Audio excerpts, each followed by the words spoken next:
What is an open secret in your profession that we regular folk don't know or generally aren't allowed to be told about?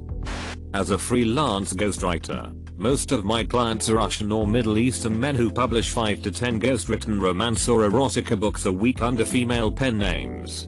They spend $10K a month and double or triple that by flooding the market. At one point one client told me he had 6 of the top 10 Regency romance spots on the paid bestseller list. I'm in it. We don't always know why the fix worked, and we don't care. The sheer magnitude of criminal cases that detectives have at will pretty much never even get looked at, much less investigated due to a massive lack of staffing.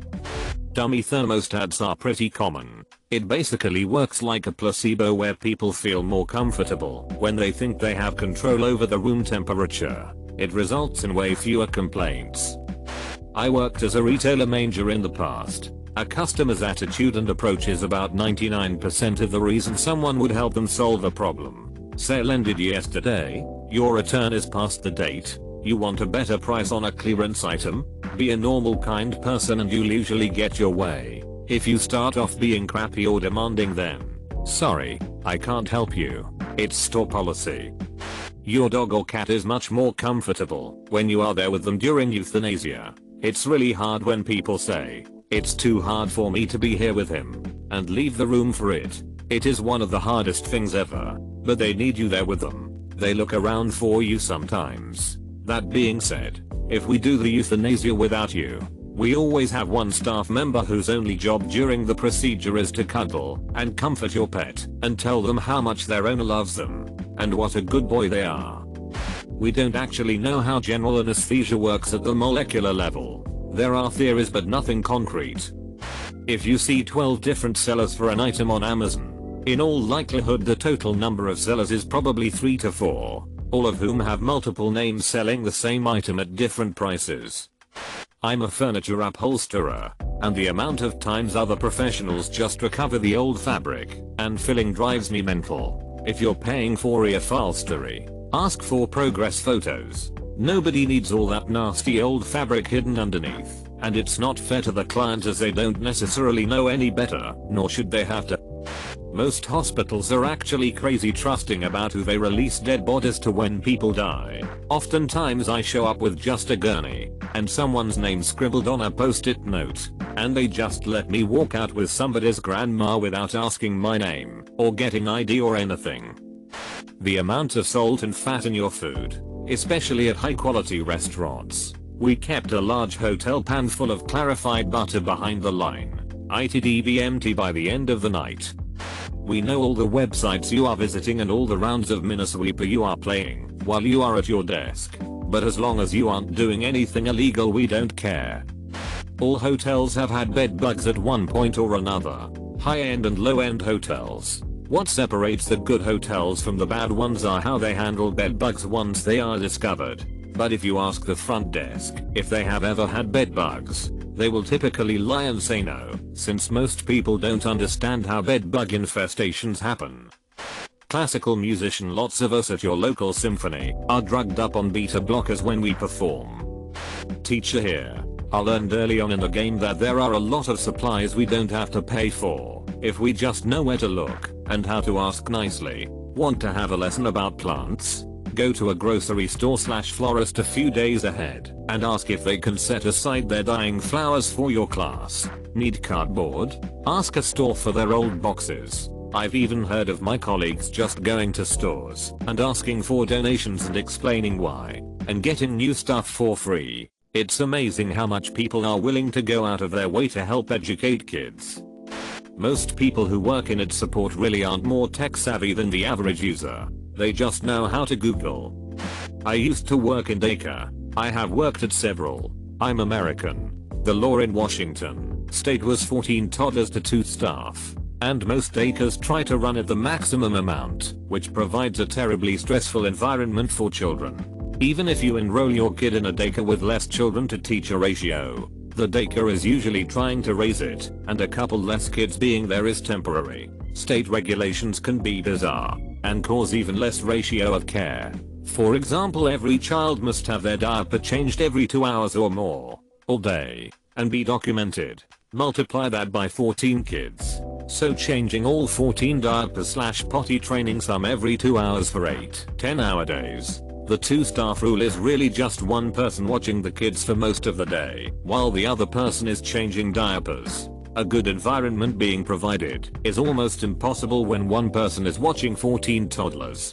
The state taxes takers for breaking any small rule, so they struggle to make money and pay people fairly hire more staff. If you buy an antique or a vintage piece, it most likely went through roughly 5 hands, each one at least doubling the price. Vet worker here. Probably doesn't count as a secret, but we absolutely do pet your cats and dogs a lot when you bring them in. The majority of regular broadcast radio shows are pre-recorded. If a DJ is broadcasting live, usually the morning shows, they still have no control over what music plays. It's all pre-programmed. They'll usually record phone requests and replay them during the voice break before the requested song is scheduled to play anyway, to make it seem like they are playing/taking requests. When the studio is empty, all phone lines are set to busy, so no one calls and realizes there's no one there to answer. At the airlines, we generally have no idea where your bag is at any given time. It follows a chain of events to get to the right place. If it ends up missing, no one is looking for your bag. Your file gets loaded in a computer, and when your bag is eventually scanned somewhere, a person is notified to grab it before it moves on to somewhere else. This also means, if you jump to an earlier flight, there is a strong chance that your bag is going to fly on the original flight. The time is usually too little to go find it, retag it and get it to a new flight. If you jump to another airline and we have already retagged it/handed it off to a different airline, it is done. We are not going to be able to retrieve it. It is flying on that flight. Just because your bag tag shows CLT on it does not mean it was accidentally sent there. We often send bags through multiple cities as it will reunite you and your bag hours faster than the next direct flight. Sometimes, we even send it on other airlines that you never even flew on. We may even send it the other way around the globe. Lax to DXB, Dubai. You may have flown through London on British Airways, but the fastest way for me to send your bag may be through Seoul, South Korea on Delta and Korean Air. We try our best, but it's a question of volume, staffing, time, and technology. When temperamental artists ask us to adjust the sound and we pretend to twiddle knobs. Insurance rep here. Your credit score matters more than people realize. It can affect your auto insurance premium by as much as $100 a month. And if you're a renter, I can pretty much ballpark your credit score by running a renter's insurance quote for you. The higher the monthly premium for your renter's insurance, the crappier your credit score. It is not difficult to get super realistic details in CGI. I see people look at stuff like the stitching on shirts and how there's some fuzz on a peach or something like that in animated films. It looks impressive, but those details are super easy to make. Just slap on a normal map and a particle system. Of course some details like cobwebs are more complicated, but overall the tiny little things are just a texture or particle system. The actual hard stuff goes completely unrecognized if it's done well. Complement the character rigging every now and then. It's much more difficult. For some reason medical device prices are inflated beyond the stratosphere against what it costs to make them. I understand there are more regulating organizations that are applicable for medical devices and not other products, automotive, electrical, petrochemical, but what the frick? An item that costs us $700 to make is sold to our dealers in $3K. Then they sell those to hospitals in $7K. Then the hospital sells them the client/patient in $10K. Nurse manager here. We nurses aren't saints. Generally, most of us are caring, hardworking people. But we have the same people problems as the general population. Opioid addiction, affairs with married men, DUIs, time card fraud, the list goes on. Military grade literally translates into the lowest bidder. A lot of military personnel, especially the Marines, use stuff from the Vietnam War, hand-me-downs from the army, etc. The government spends as little as possible on outfitting its troops in 99% of cases. that most of those 3 people have booked this hotel today, or 4 people are looking at this product right now. Pop-ups on travel agency website and e-commerce sites are lies. Totally static and made up. That reinforced glass and that security camera may not actually be unbreakable or being monitored or recorded, respectively. If you can see the monitor showing the camera feed, it doesn't actually mean it's being recorded. 2. These things can just be there to make people guess whether it actually works or not.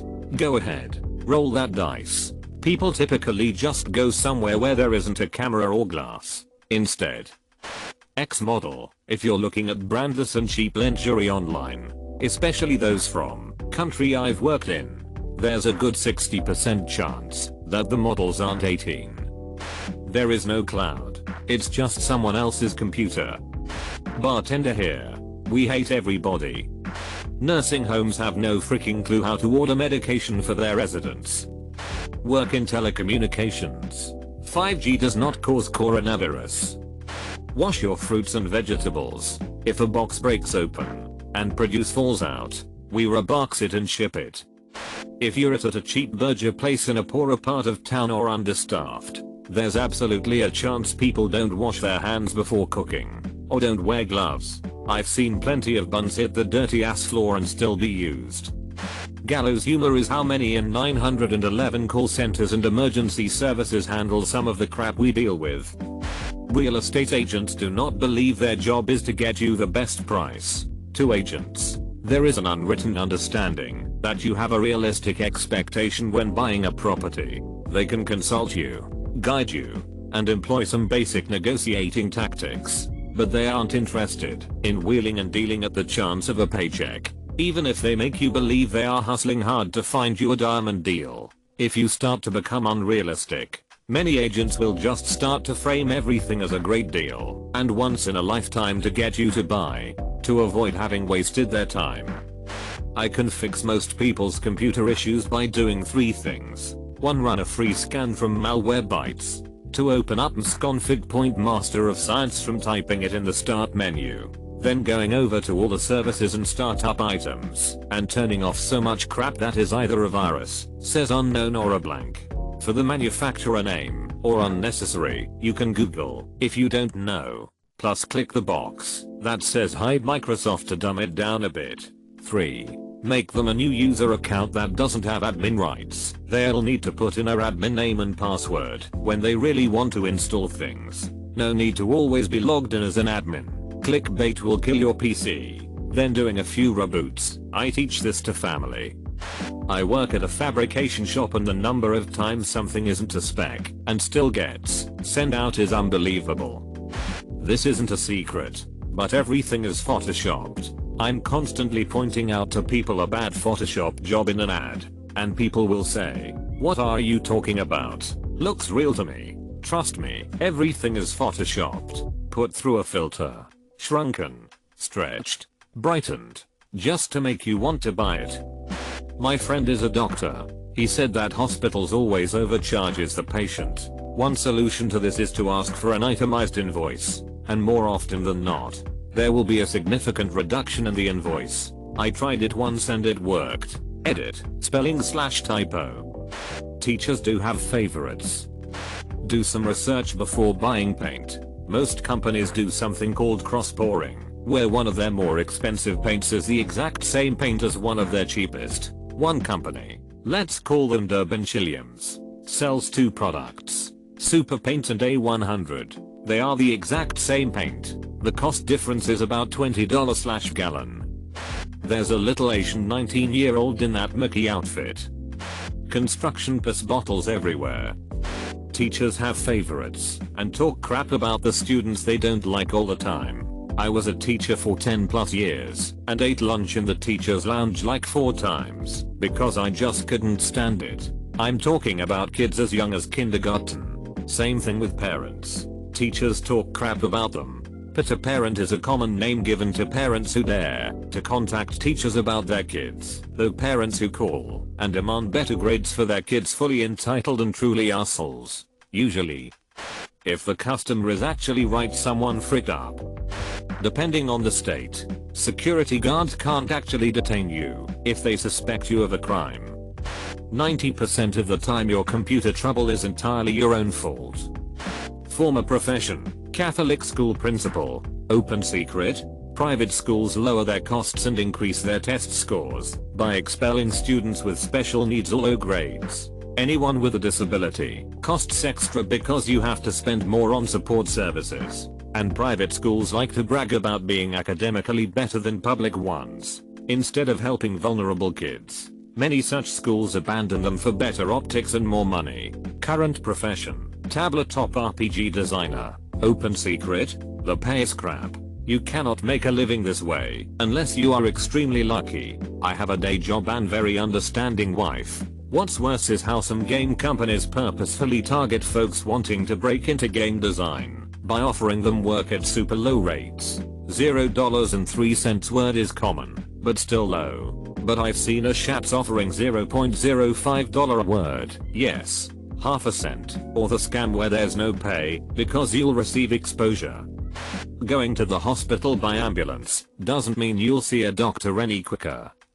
The recycling market is way down in the US because China had stopped accepting most of our recyclables. So, a lot of what you think you're recycling is just ending up in the landfill anyway.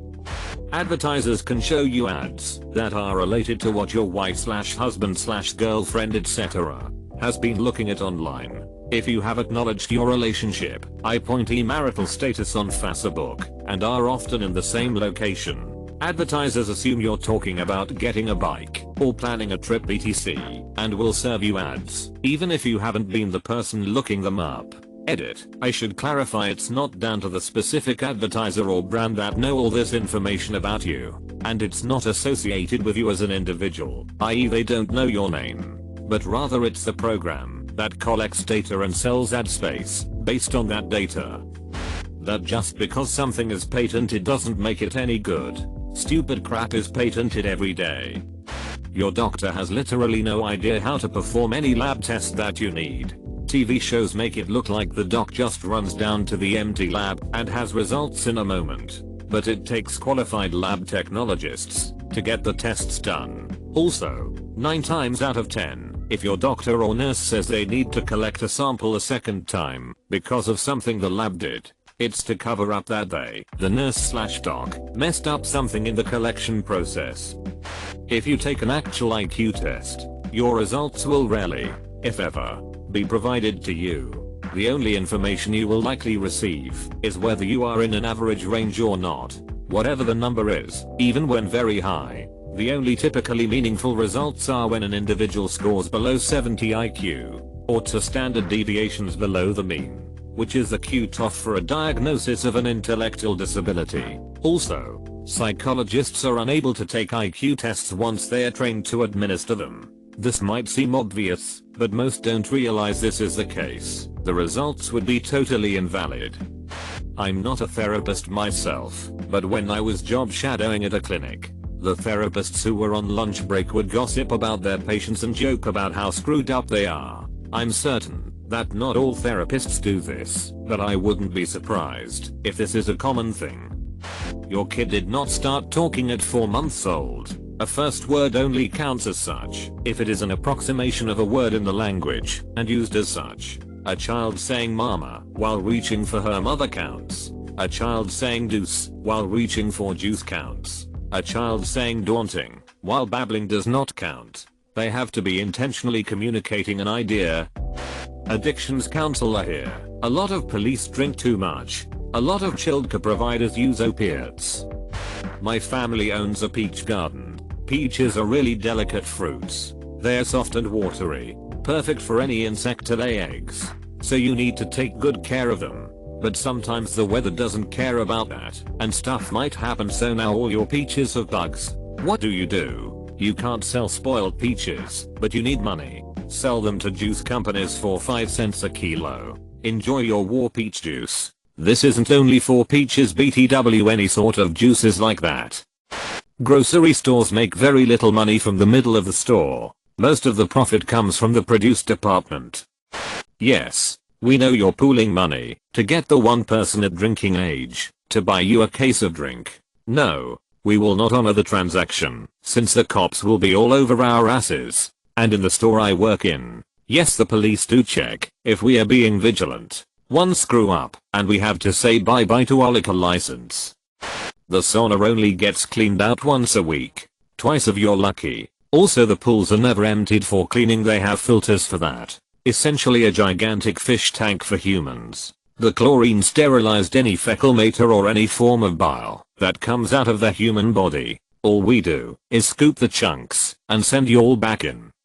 Not my profession, but as someone who is interested in it. Runway models are all very underweight. In other news, water is wet. Usually BMIs in the 15-16s. And they are often told they are too fat, getting towards the upper 16s. But they don't say weight stuff, usually for plausible deniability reasons. They'll use measurements and inches. Certain other kinds of models are more like 16-17s. High fashion / runway models are the skinniest. If you don't know, a BMI of 18.5-25 is the healthy range. In terms of categorizations of anorexia according to the DSM, above 17 is mild, 16s is moderate, 15s is severe anorexia, and under 15 is extreme. Although the most common shock photos of anorexics are like miss of 12 or 13, most anorexics don't even get that thin. It's a problem, and adds to many people with anorexia not feeling sick enough, because they are not so thin their organs are shutting down, and they look like an actual skeleton. That level is rare. Many people at higher weights are still very sick. Of course, there is more to eating disorders than just a low weight, but I'm certain that a very large amount of models are anorexic, and do everything they can to hide that. Those rules some places have put out about models having to be a healthy weight or over a BMI of like 18 are an absolute joke, because clearly none are remotely near that high. We are so used to this that we often don't realize it's unhealthily underweight. Even most actresses on TV etc are a little underweight or ranging close to it, though not nearly as much as runway / professional models. The standard in Hollywood nowadays is probably doing massive amounts of exercise and hovering right around the borderline between underweight and healthy, 18's BMI, so that they look underweight despite being maybe not, because of being fairly muscular and usually getting some minor plastic surgeries / lipo / fillers. Although a good amount of actresses are just plain underweight. It just depends on if they try to focus on being healthy or don't really care. Probably in the 1990s is when it was the most about being just skinny, but more recently there's the added pressure of maintaining both the healthy weight and standards that most people would have to be underweight to match. The underweight route is actually probably easier than staying at a healthy weight yet maintaining the standards they feel pressure to. Fun fact, just because someone is still attractive doesn't mean they aren't unhealthily underweight. Not talking about Instagram models and the like here at all, though Mayo. Or certain models who have gotten into it through family connections. Because those aren't real models. TL. Doctor, the standard in both modeling and Hollywood is a look that is quite underweight. That is the ideal in Western society. Looking underweight. Whether we want to acknowledge it or not. There are massive, insane amounts of pressure around this in these industries. People often are in denial about how bad it really is. In development aid projects, by the big players, the need for the project and the design to bring about desired change is often just crafted in drawing rooms based on assumptions. Rarely do people actually visit the sites before a project starts to ask the community what they truly need. Once the funding comes in, the communities are told that you need this and you'll benefit out of it. But TBH, the people who benefit the most are the development aid employees and few government officials. Or if it's an USAID project, those who benefit are the US corporations, often at the cost of the community's livelihood and the environment, especially in developing countries. The process of home installations by big companies will almost always be worse than going straight to licensed contractor. Not the install of the items themselves, cabinets, floors, tile, but the scheduling and sales of products is terribly orchestrated. Because they have so many clients and use third parties for measurements, installation and the fabrication of products, there's so much that can go wrong and nothing ever goes to plan. Almost always because of the lack of communication. A company I worked for left an 85-year-old woman without a kitchen for 2 months. before I finally came in and installed her cabinets. She then waited another month for the countertops. If she would have gone straight to my company, then she probably would have had the entire thing done in a weekend. Not really a secret, but not as well known as it needs to be. You don't need a pap smear every year, and definitely not before age 21. Gone are the days of getting a pap at age 15 because you want to get on the pill, and every single year from then on. If some creepy old doctor is trying to insist on looking at you naked, or to poke around in your body, assuming you aren't there specifically to have whatever they're examined checked out, i.e. sores in your vag, whatever, that's big red flags. You may need a pelvic or vagal exam in certain cases, but why/when this is done should always be explained, and you need to consent before any exam. Software developer. A lot of large financial systems are held together with duct tape code and have no real documentation or specifications. Also, there's a good chance that a large number of the staff are fresh out of uni and are just muddling along. I did my student placement at a major insurance software company which handled billions in transactions. At one point the entire support team was a single student with no oversight. In the profession of internet journalism, article writers just troll Reddit for 98% of their stories. Almost every elderly person living in a retirement home wants to die. There's a grace period if the person is relatively healthy, but as soon as they realize they are destined to live in the same room the rest of their life, they are quick to ask everyone around them to kill them. Just today I was asked by about 4 members if I would kill them. Edit. To clarify, the wing I work in is assisted living, where most everyone in there is unable to live on their own and requires assistance around the clock. Most people have some form of dementia and most of their families stuck them there because they couldn't deal with it. Libraries throw away, pulp or otherwise recycle a lot of old books. We get a lot of awful, tatty stuff donated. We have old, manky books that we need to get rid of to make shelf space for newer stock. And we have standards for anything we sell off at library stock sales. It's just easier to throw things out. Sometimes things go to the workroom for repair or cleaning straight in the bin. We do this because if customers knew, they might damage things that they wanted to buy from us. Accounting can be boring at times. That some of the best attorneys are public defenders. The problem is that it's a crapshoot. You can literally get the best defender in the state or someone going through the motions. We don't have time to call your references or old employers unless you're interviewing for a more prominent position. Lie away. Edit. I agree with some of the replies here. This only applies to companies with big turnover for positions that don't require a degree.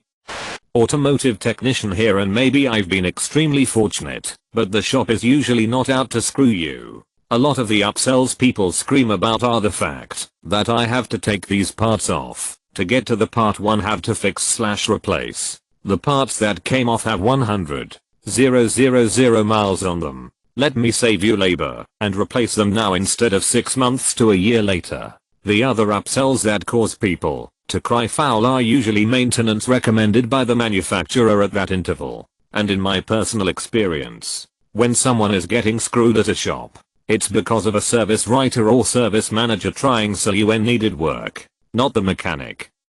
99% of all programming comes from Stack Overflow. Large non-profit have no vested interest in solving the problem they are raising money for. There is little accountability for actual results. The larger the organization, the further they are from real solutions. All gallons of house paint regardless of quality cost about $5 to manufacture. I work for a UK police force. The area that I work in has a population of around 200,000 people, spread across 4 major towns and tens of smaller villages and other rural areas. On an average weekday, you might only have as few as 10-15 officers covering all of the calls that come in. We frequently run out of resources and have no one free to send to emergency incidents which are supposed to have a 10-minute response time.